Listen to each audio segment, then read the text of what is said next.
Hi everyone, welcome back. This is part two of Why Descartes Matters, and we will be discussing the third and fourth meditations. So let's start with the third meditation. In the second meditation, he's already proven, or he thinks he's proven, that he exists, that he is a thinking thing.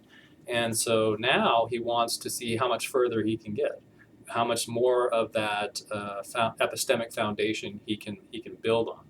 And so he considers the existence of the malicious demon again. And this is a problem for him because the fact that it's possible that a malicious demon exists, this will undermine his a posteriori beliefs and his a priori beliefs, as we talked about before. So what he needs to do, he thinks, is to prove the existence of a good being, a good creator God that would make the existence of this malicious demon unlikely or impossible. He says in section 36, I must examine whether there is a God, and if there is, whether he can be a deceiver. For if I do not know this, it seems that I can never be quite certain about anything else. And so he sets out to examine his ideas, especially his idea of God. And he wants to see if there's any way he can get from his ideas, the ideas in his head, to the external world or reality outside of it.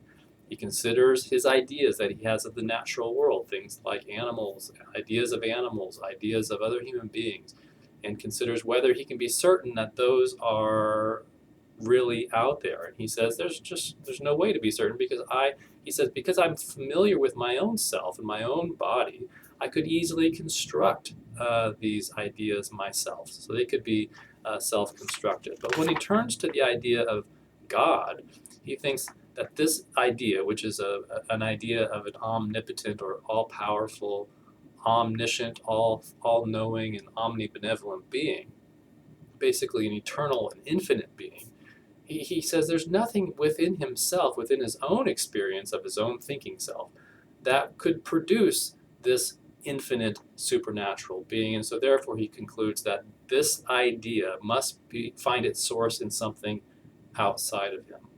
And he says the effect can never be greater than the cause. In this case, what he means is the idea can never be greater than the cause of that idea. So I've got this idea of God, which is an idea of an infinite being. And so therefore the cause of that idea must be an infinite being.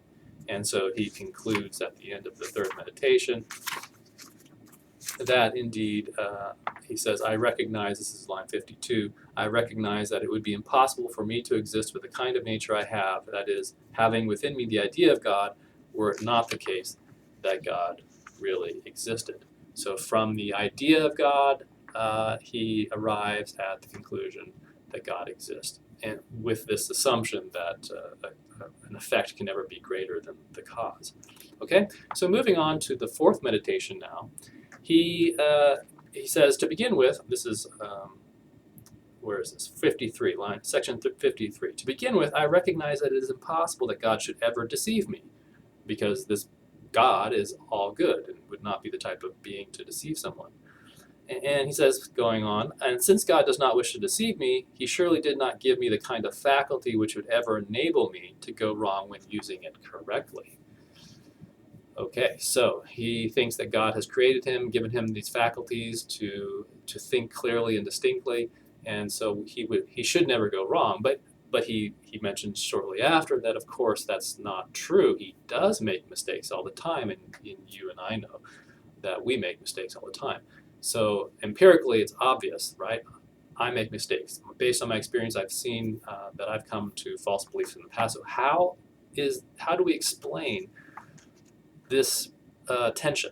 The fact that I must be created by an all-good, all-powerful God, and the fact that I make mistakes. And he explains it in terms of two faculties. He says we must have an intellect and we must have a will. It's not based on the intellect that we go wrong, he says. God created us with this intellect, and although it's finite, we are finite creatures, and that's to be expected. The trouble is with the will. It's not that the will is bad, it's that we have control of the operations of the will. The will, insofar as it was created by God, is good, but the will, with the will, we can choose whether to assent to the deliverances of our intellect or not.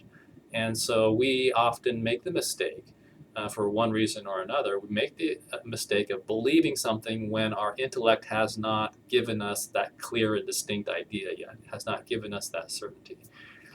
So we have that power over the will. But he says we could avoid mistakes if we were just to assent with our will to those ideas that were clear and distinct. And these clear and distinct ideas, he thinks, must be directly from God because they are so pure, they are so good, and so undoubtable. He says on line 60, section 62, this is because every clear and distinct perception is undoubtedly something or about something, and hence cannot come from nothing, but must necessarily have God for its author. Its author, I say, is God, who is supremely perfect and who cannot be a deceiver on pain of contradiction. Hence, the perception is undoubtedly true. So what he does here is he basically says we can guarantee the truth of these clear and distinct ideas because their author is God. Okay. So why does Descartes matter? So today what I'd like to do is review something that often comes up when you're studying Descartes for the first time. It's common in an introductory philosophy class to at least by the end of the lesson on Descartes to mention the vicious circle, the Cartesian circle. And the idea is that Descartes has committed this egregious error. He's overlooked something that's painfully obvious to the rest of us. Right? It's something that's illogical. He makes a move that's illicit, and this is the move. And it comes in the third and the fourth meditation. So in the third meditation, he says, I conclude that God exists because I have a clear and distinct idea of God.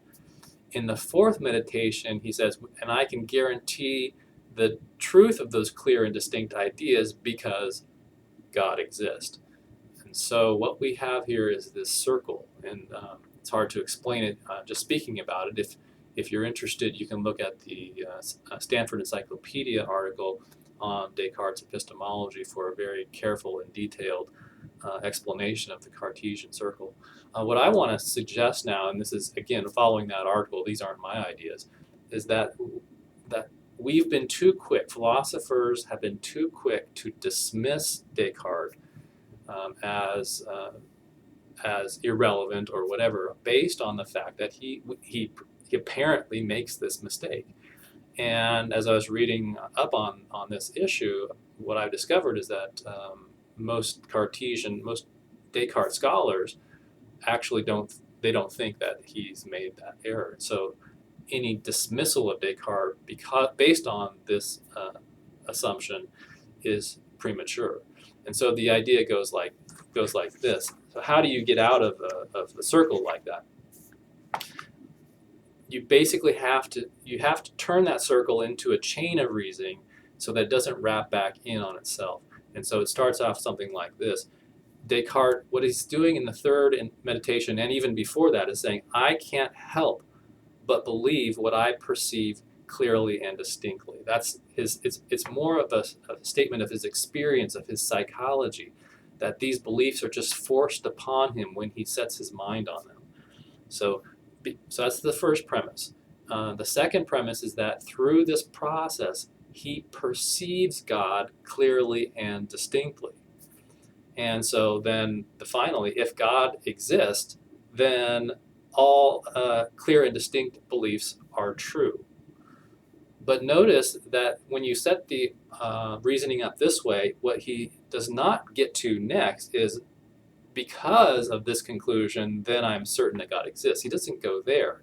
So in other words, he doesn't take the clear and distinct rule, develop that, and then use that to support the conclusion that God exists. He starts off with his clear and distinct beliefs just as brute given facts, something that he cannot avoid. And upon that builds to God's existence, and upon God's existence builds to a rule that clear and distinct ideas are guaranteed to be true. So I don't know if that's clear. It's kind of hard to get your head around it, but if you review the Stanford Encyclopedia article, I think the author does a great job of explaining the perceived circle and several possible responses to it. So I hope this shows why we shouldn't be too quick to dismiss Descartes. It still may not be a good argument, you may not agree with Descartes, but you can't dismiss him as being illogical. So, all right, have a great week.